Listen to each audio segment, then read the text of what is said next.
Hello friends, இந்த சேனலில் இனிமேல் மாங்கா எக்ஸ்பிளைன் பண்ணலான்னு இருக்கேன். ஃபஸ்ட்டு ப்ளூ லாக்லேருந்து ஆரம்பிப்போம்.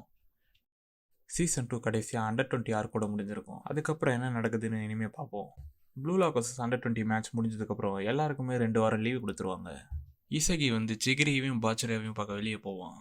அப்போ அவங்க கிட்ட மற்றவங்களாம் எங்கன்னு கேட்கும்போது மற்றவங்க யாராலையும் வர முடியல. குனிகாமியை பற்றி எந்த டீட்டெயில்ஸும் தெரியல. நான் நாகியை கூப்பிட்டேன், அவன் வரேன்னு சொன்னான். இந்த 3 பேரும் அந்த மேட்சை ஜெயிச்சதால அவங்க எவ்வளோ ஃபேமஸ் ஆகிட்டுன்றதை பற்றி பேசிகிட்டு இருந்தாங்க. அப்போ அவங்க மற்றவங்களையும் பார்த்தாங்க. அவங்கக்கிட்ட நீங்கள் என்ன இங்கே பண்ணுறீங்கன்னு கேட்கும்போது, நாங்கள் இங்கே சும்மா பேசிக்கிட்டு தான் இருக்கோம் அப்படின்னு அவங்க சொன்னாங்க. ஆமாம், நாகி எங்கே அப்படின்னு அவங்க தேடும் போது, நான் இங்கே ஆர்கேடில் இருக்கேன் அப்படின்னு மெசேஜ் அனுப்பிச்சிருப்பான். இவங்க எல்லாருமே அங்கே போய் அவனை பார்ப்பாங்க. மொத்த ப்ளூ லாக் டீமும் அங்கே ஜாலியாக விளையாடிக்கிட்டு இருப்பாங்க. அங்கே தான் அண்டர் 20 சேர்ந்த மற்றவங்களும் இருப்பாங்க. இவங்க 2 பேருக்குள்ளே சண்டை வராமல் இருக்கும்போது மிச்சம் இருக்கிற ப்ளூ லாக் டீம் அங்கே வந்துடுவாங்க. இந்த 2 டீமுக்கு நடுவில் இப்போ ஒரு பவுலிங் மேட்ச் வச்சுக்கலான்னு முடிவு பண்ணுவாங்க. இதெல்லாம் நடந்துக்கிட்டு இருக்கப்ப தான் பின்னாடி பரோவும் இருப்பான். அவன் ஜாலியாக பவுலிங் போட்டுக்கிட்டு இருப்பான். இந்த 2 டீமுக்கு நடுவில் இப்போ மேட்ச் ஆரம்பிக்கும். ஜிகிரி ஃபஸ்ட்டு ஸ்ட்ரைக் எடுத்துருவான். அண்டர் 20 சேர்ந்த இன்னொருத்தனும் ஸ்ட்ரைக் எடுத்துருவான். யார் ஜெயிப்பான்னு எல்லாம் யோசிச்சுட்டு இருக்கும்போது அடுத்து நாகி பண்ண வருவான்.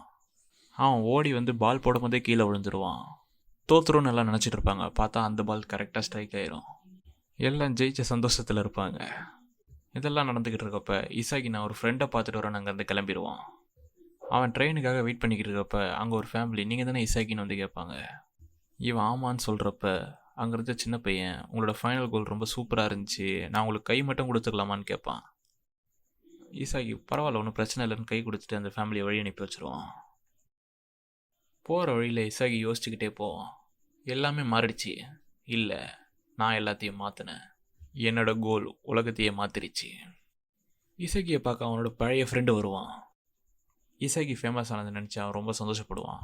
நீ ரொம்ப அதிர்ஷ்டசாலி, அதனால தான் இப்போ நீ ஃபேமஸாக இருக்க. ஒருவேளை நான் ப்ளூ லாக் போயிருந்தால் நானும் ஃபேமஸ் ஆகிருப்பேன். உன் வாழ்க்கையில் இருந்த மொத்த அதிர்ஷ்டமும் விசாரிச்சுன்னு நினைக்கிறேன். ஈசாகி இதெல்லாம் கேட்டுட்டு நான் எவ்வளோ கஷ்டப்பட்டேன்னு எனக்கு தான் தெரியும் அப்படின்னு யோசிச்சுக்கிட்டு இருப்பான்.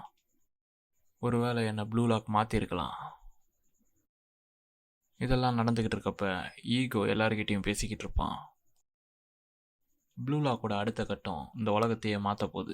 இந்த உலகத்தோட பெஸ்ட் ஸ்ட்ரைக்கரை நான் உருவாக்க போகிறேன்னு ஈகோ சொல்லுவான்.